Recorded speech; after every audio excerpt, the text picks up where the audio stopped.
Hi everyone, welcome to my channel. Today we're gonna do something a little bit different. I was tagged by Moody Boo, and maybe you saw her video about Show Me Your Spritz. And she tagged several YouTubers, but she also tagged all the participants of Robes 08 contest.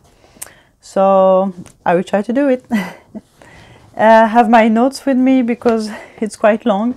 And English is not my first language, so maybe I'll have to read a little bit. I'm sorry about that. Let's start with the first category. Unicorns are real. So the perfume I had to chase the longest to acquire.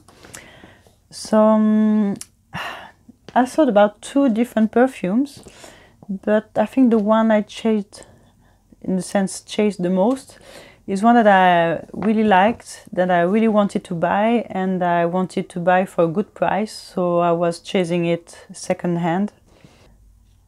I could have gone to the shop and buy it directly, but the thing is that I didn't have the money and I preferred to buy it second hand. So I chased on internet, and at some point I found it for a good price. And this perfume is Angélique Noir by Guerlain, and this is one that I really like. This is a really good vanilla, like one that Guerlain can do, and yes, this is really one that I don't regret. So the second category is House of the Rising Scent, and it's about a new perfume house that I've discovered and that I'm loving. And recently I ordered some samples from the new brand of Sylvaine de la Courte. She created different collections. So the first one she created is the musk one, but she also created a collection about vanilla, and the last one is about orange blossom. And I really enjoy, for the moment, I really enjoy what I smelled. I tried the musk and the vanilla ones, and it really reminds me of Guerlain, of course, because she worked for Guerlain a long time, and she was nose for Guerlain. She created many fragrances there, and at the end she was the director of creation of perfume, something like that. And yes, she's a really good nose, and I really enjoy what she's doing, so I can wait to see for the new ones. Then the next category is Heart of the Hype. You know, French people, we have issues with the H. Perfume, where you agree with the, oh my god, hyperbole. Hyperbole in French, hyperbole. Okay. So I have quite a long list, because hopefully there are many that I agree with. So to me, the most famous ones from Maison Francis Kurkdjian, Baccarat Rouge and Oud Satin Mood, are really good ones. So I agree with that. And also Dior Addict is one that I asked for Valentine's Day, and I really enjoy this one. It's really beautiful. I really like it. Coco Noir also is quite famous, and is also a really good one. I do like that. Oud Bouquet, of course, from Lancôme. Much hype, but really good. I think this is one of the two fragrances I think that I bought full price from my collection. This one I bought it directly at the Lancôme counter in Lille, because I thought it was going to be discontinued. I was so crazy about that. I don't know, I bought it full price. And yes, still have one, the last one, yes, but not the least, should be Missia. This one I think is quite hype for me, and this is really good. This one is really good. It's beautiful powdery violet, and I really love it. The next category is also something hard to pronounce for me, like it's quite hard for a French person. Renounce the Ounce, Renounce the Ounce perfume, where you disagree with the hyperbole again. I hope you pronounce it like this. So unfortunately my list is quite long also. So there are some perfumes that I didn't like by Kilian, and the first one that I tried was Good Girl Gone Bad, and I was really disappointed by this one because I heard so many good things about it and I was expecting so much. Then when I tried it I was disappointed. Then I put most of the Tom Fords. I'm sorry, but I think I may have an issue with this brand. I don't know. The most of the perfumes that I tried were not for me. But still, there are some that I really enjoyed, like Noir de Noir, Noir pour Femme, Plum Japonais. I think the cherry one, I don't remember the name, but the cherry one was good. Also, yes, the Jonquille de Nuit and Rive d'Ambre. Rive d'Ambre is really beautiful.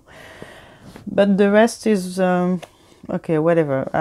I didn't really enjoy it. Then I have two fragrances from Maison Michelef. I really like some of their fragrances, but these two are quite famous. I think they're the most famous ones and they are not the best ones, so I don't get it. So the first one is Ylang in Gold. I don't have it here, but I have a travel size. And okay, this one is nice floral, but to me it doesn't, I don't know, it doesn't worth the hype. And the second one is really beautiful also. It's a really nice, cute bottle, and it's quite expensive also. And it is Mon Parfum Cristal. I heard so many good things about this one that I bought it, and it was a blind buy. And it's not me, it's not my taste, and so I thought that I don't know, maybe I could give it to my mother because she likes this kind of really sweet perfumes, but it's too sweet for my taste, and sorry, I think it doesn't worth the hype. It's some kind of La Vie est Belle, and it's not my thing. Yes, the last one is Jo Malone, Myrrh and Tonka. On the paper this one looked good. On the paper also it smelled quite okay, but on my skin it was so disgusting. I couldn't bear it, seriously. It was awful. So this one, I'm sorry, and I didn't appreciate it at all. Okay, next category. Love is blind buying. Try to avoid blind buying. Because you can have bad surprise, but you can also have sometimes really good surprise, and it was my case for just a few ones. I think my best blind buy was also a perfume from Michelef. So you see, sometimes I pick them well, and this one is Royal Rose Oud. So I watched a review of this perfume by Beauty Meow. And I saw that I was going to love it, and I love it. So this one was a good blind buy. And with this one I also blind buy another one from Maison Michelef. And the second one that I blind bought was Gaillac. And this one is also so beautiful. It's a beautiful Gaillac wood, and it's completely unisex. My boyfriend could wear this one too. It's really nice. I'm so happy I picked a big bottle for this one, and I really like it. So the next category is Crystal Bowler. So what future purchase or delivery are you most anticipating and excited about? I have quite a long wish list. But the ones that I'm most excited about, and I think I hope I would be able to buy them soon, is Penhaligon's, The Revenge of Lady Blanche. I bought a sample of this one after a review of Clemence, and I really like it. This is definitely my kind of smell, my kind of fragrance. I like green fragrances, and this one is really beautiful. I really enjoy it. The second one is one that I've been longing for a long time, and I think I'm gonna buy it secondhand.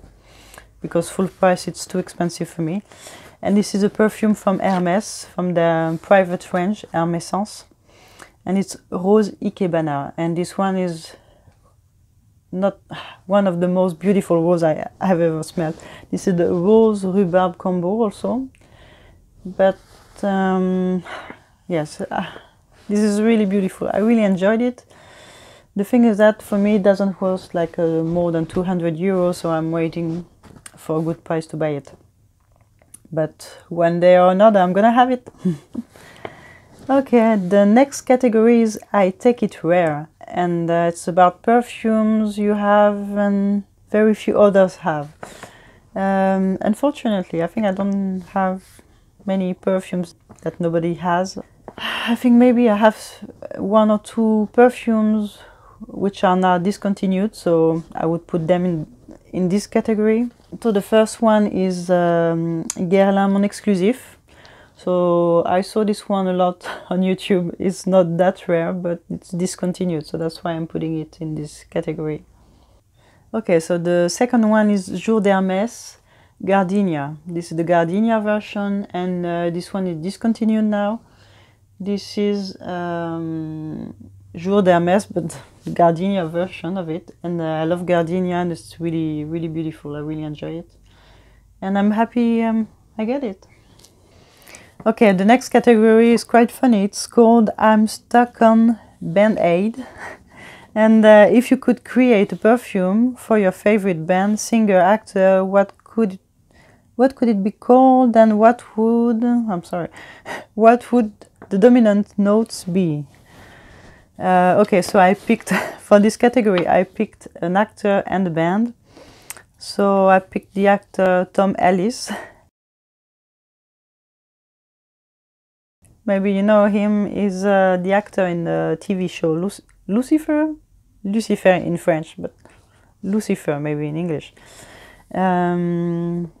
So I like this character because he's really funny, he's witty, he's smart. It's a really good show. I really enjoy it. And yes, of course, the guy is good looking. You can't deny it. He's hot, but especially he has the sexiest English accent I've ever heard. And yes, that's a good point. Okay, I think the guy is Welsh. I don't know. So the notes that I pick for this character, so for the devil, would be oud, because I think he would be wearing something really opulent and strong, and that projects really well. I'm thinking also about resin, something like a benzoin or myrrh, incense, something a bit smoky and incensey.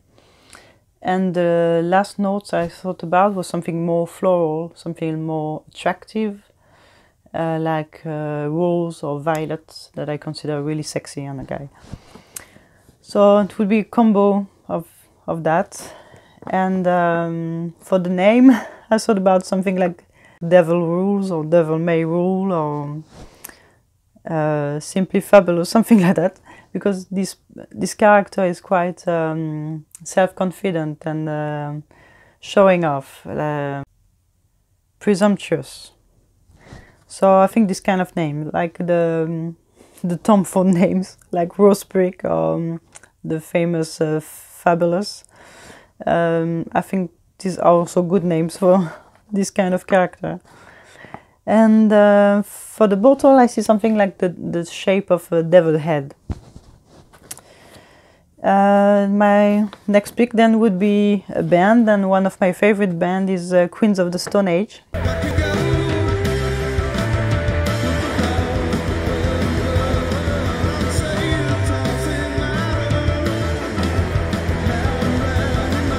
So for them I would pick something quite leathery with tobacco and cedar.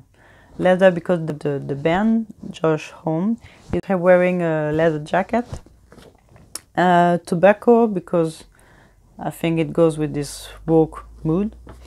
And cedar because it reminds me the the wood of the instruments, of the guitars.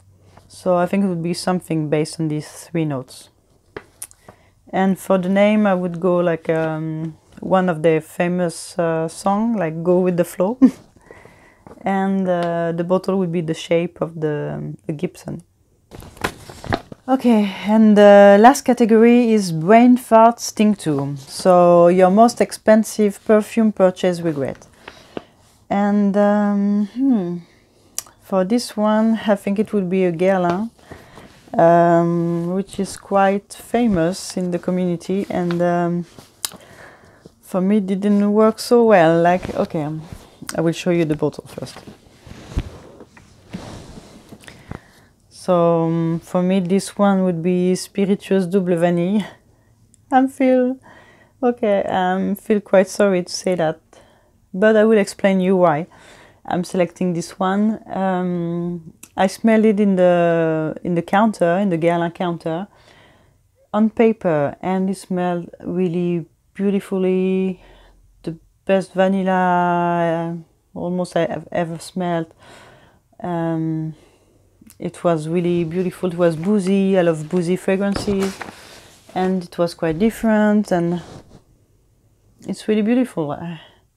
Even like that, I really enjoy the smell.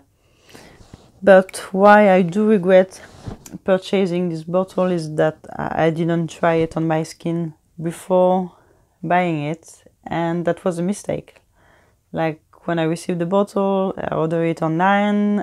Hopefully I bought it secondhand, and when I sprayed it on my skin, it just turned to plasticky smell, and it was really unpleasant, and I feel really sorry about that, because this one is really beautiful, but doesn't work at all on my skin, and it's not the first time that it happens, so I do regret purchasing it.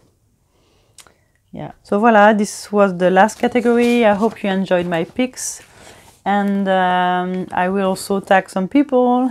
I hope they will do it also, because I would like to see what they would pick, what their stories, what their stories behind the perfumes that they have in their collections.